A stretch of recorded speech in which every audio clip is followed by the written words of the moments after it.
brings the end of the formal part of announcement this morning. The Deputy Secretary of Agriculture, Mr. Jonas Avalawa, Directors and Senior Staff of Ministry of Agriculture and all our staff, the President of the Fiji Fresh Produce Exporters Association, Mr. Rizwan Khan, and his executives, other members of the Exporters Association, the farmers, ladies and gentlemen, the team leader of the Junkao Technology, Dr. Lin Jensen, and ladies and gentlemen, Bula Vinaka to you and welcome to your Lenga Lenga Research Station. Ladies and gentlemen, today we are here to announce to you, as alluded to by our senior economist, 5 new initiatives that our ministry will be implementing over the next 5 months to ensure that we start making interventions from the demand side. Ladies and gentlemen, in Parliament as well as yesterday, I had alluded to that to allow agriculture to sustainably grow, we need to address the missing link. The missing link is the link between the farmer and the market. For long, we have concentrated and poured in and invested a lot on the supply side, on the production side. But for some or the other, we really didn't address the demand side. If you look at throughout the world, agriculture sector is being driven by signals from the market. In the short run, there will be some casualties. There will be some disagreements. There will be some people who will be upset. But in the longer run, if we get this thing sorted out, then automatically we can say we are on autopilot mode. We want the market to derive production.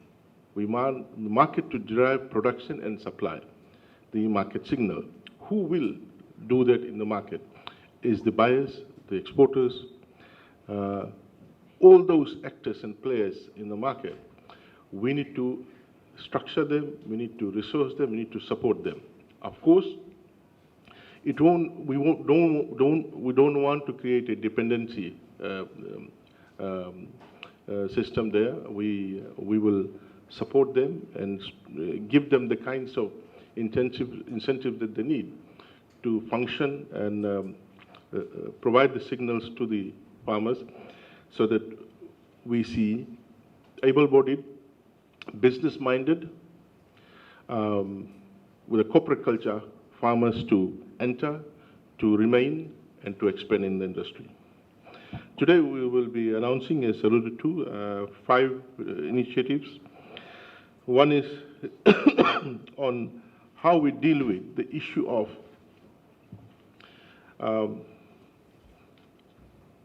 pasture and drought resilience. Every year, for the last 3-4 decades, we know that we may be facing drought next year. We know the areas that will be affected by drought. There's certain kinds of natural disaster, 2 types of natural disaster. One is we know where it will be affected. One we don't know. Now, the one that we know, we should develop responses to build resilience, ability to bounce back, ability to minimize the negative effect. And drought is one. We know what are the areas that, which are drought prone.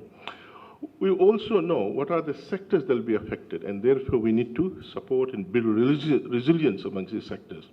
Now, within the agriculture, apart from crop, livestock is one which also sustains a lot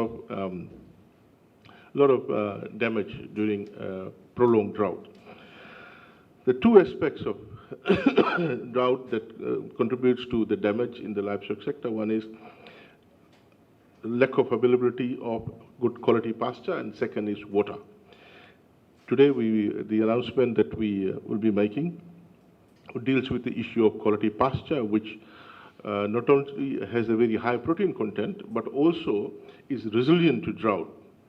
And that's the Junkao grass, that the technology that we have developed here and experimented and tested with the assistance of the government of China's Junkao Technology Program. It's good to have the team leader, Dr. Lin Jinshan, here. This program has for some time been undertaken here, and we have converged that this particular pasture is something, one that will assist us in terms of dealing with the onslaught of drought in the drought-stricken area. We intend to assist the farmers by taking lead in identifying medium to large livestock farms. We will take the initiative and plant half an acre of Junkao grass in these livestock farms. So going forward for the next 5 months, we have identified 23 farms, 10 in the west, 10 in the north, and 3 in the central division, where we will plant half acre of Junkao pasture grass. This will not only provide pasture to these farms, but also provide seedling material, which they can then expand at their own cost. So we will do that, and also in that area, there will be seedling available, which other farmers can get it from there. So we are doing this on the understanding that this farmer will also provide seedling to the other nearby farms. So we're also developing a stock of seedling for this particular pasture grass, which is Junkao grass. The Junkao grass is known to have very high protein and known to be resilient to drought, prolonged drought.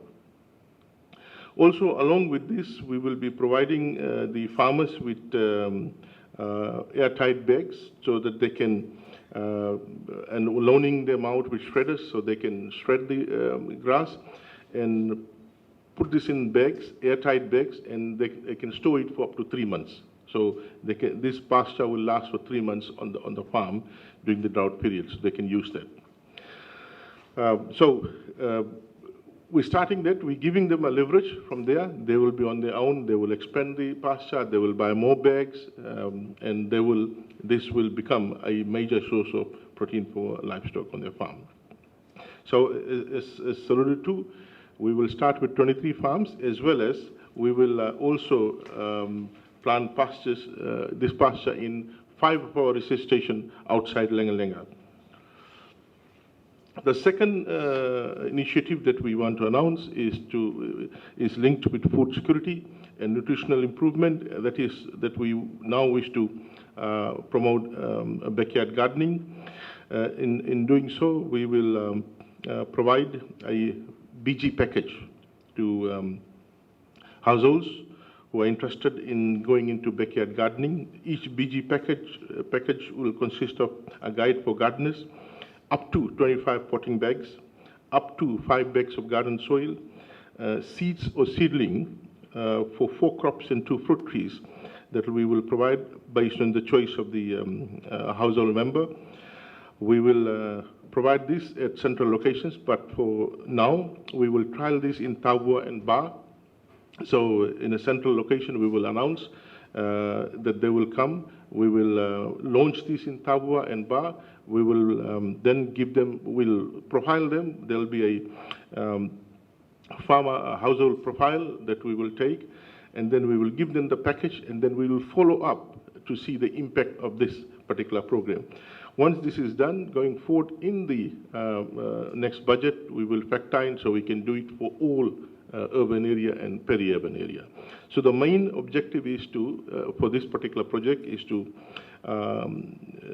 improve food security for urban and peri-urban households. Number 2, contribute to their nutritional requirement. And number 3 is that there's so much of land idle in the backyards that we want to use this to contribute towards the food security and nutritional requirement objective. The third initiative that we want to announce is the establishment of fruit tree orchards. Now, our ministry recognizes the importance of fruits and its important contribution to diet and nutritional requirement of households.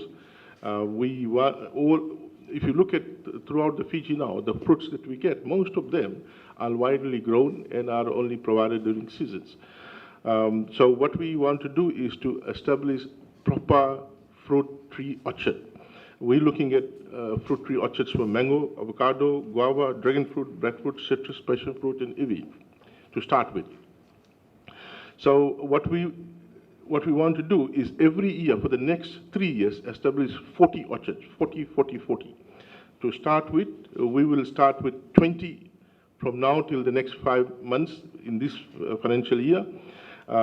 This will be 5 guava and 5 dragon fruit, totally funded by Republic of Taiwan. So we will just give them these 10 farmer who would want to get into guava and dragon fruit. And then we will have 5 orchard for avocado and 5 for breadfruit. How this will happen is we will identify the call for expression of interest this Saturday, identify the farms, undertake required test for agronomy soils, and see that it's appropriate for that particular orchard planting. We will prepare the land, and we will provide the seedling or seed, and we will do the planting one set. So 120 orchards we will establish on the farmer's farm, and then we will withdraw and let the farmer continue with that. And then we will see how interest arises from other farmers to get into fruit tree orchard. So in that way, we will have a good supply of orchards, fruits from orchards, and it will not only contribute to Fiji's nutritional requirement, but also to fulfill our quest to boost our export sector from fresh produce. The fourth initiative is we want to upscale pulseseed production. As you know, sometime back, 4 decades ago, pulses was consumed by only one sector of the community in Fiji, but now pulse has become a major component of diet for every household. We are importing close to $9 million of pulse seeds every year. It's not only about import substitution. That is not the primary objective of the ministry. We want to look at where our competitive advantage lies, and we want to invest in that particular area and where we have niche markets. But it's also about ensuring that this particular important element of our consumption bundle is secured by raising production locally. In this regard, we will take initiative of identifying farmers who are interested in going into pulse production, beans, urd, mung, pigeon pea, and we will, in the first round, work with them to plant 1 acre of pulse on their farm. We intend to raise pulse seed production so that we are able to provide close to 4,000 tons of pulse seed every year. Ladies and gentlemen, the last one is the Young Farmers Business Incubator Scheme. Under this scheme, the primary objective is, 1, we want to deal with the aging farmer problem in our agriculture sector. We want to inject in young business-minded farmers who see agriculture as a profession, as a business. And secondly, we want these farmers to respond to market signals.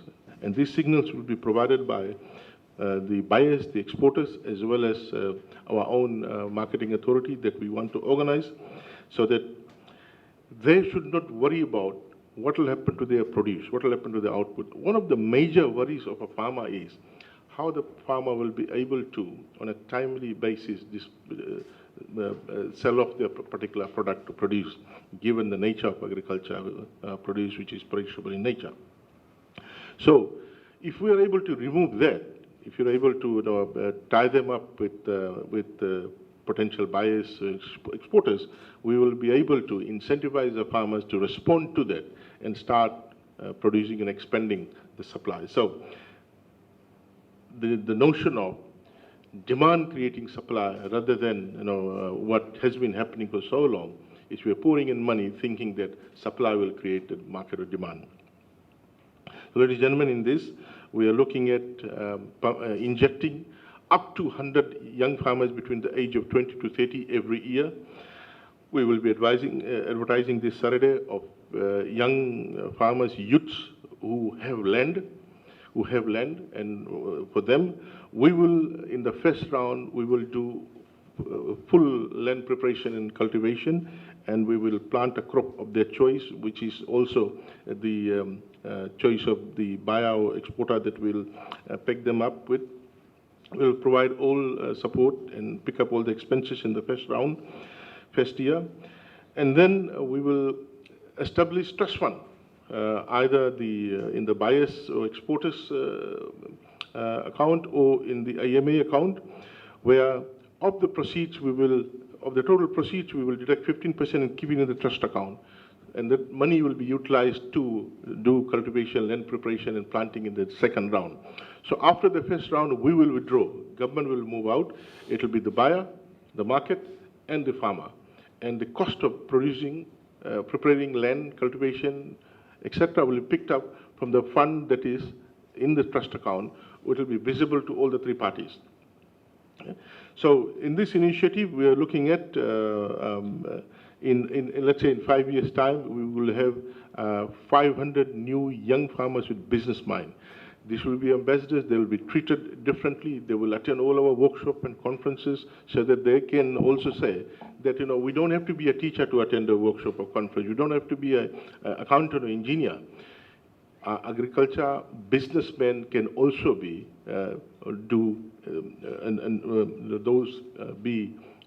be treated the same as an engineer or teacher, but the difference is that your earnings will be much higher than what you earn in the education sector or engineering profession, etc. That's how we see agriculture, and that's where we will take agriculture. So, ladies and gentlemen, with these words, I want to say that this is the beginning of a new era where we want market to drive production and supply. And this is a beginning of a small set of announcements. More announcements will be coming. There's another paper that will go to cabinet, in the next cabinet, and there will be a series of papers that will go to take agriculture to a different platform, different thinking, different ideology, based on different ideology. Thank you, Naka, and thank you all for coming, and particularly the important members of the market, the Fiji Fresh Produce Exporters Association, the president and secretary here. Thank you very much, and of course the exporter, well-known exporter Bobby. Thank you very much, ladies and gentlemen. Thank you, Naka.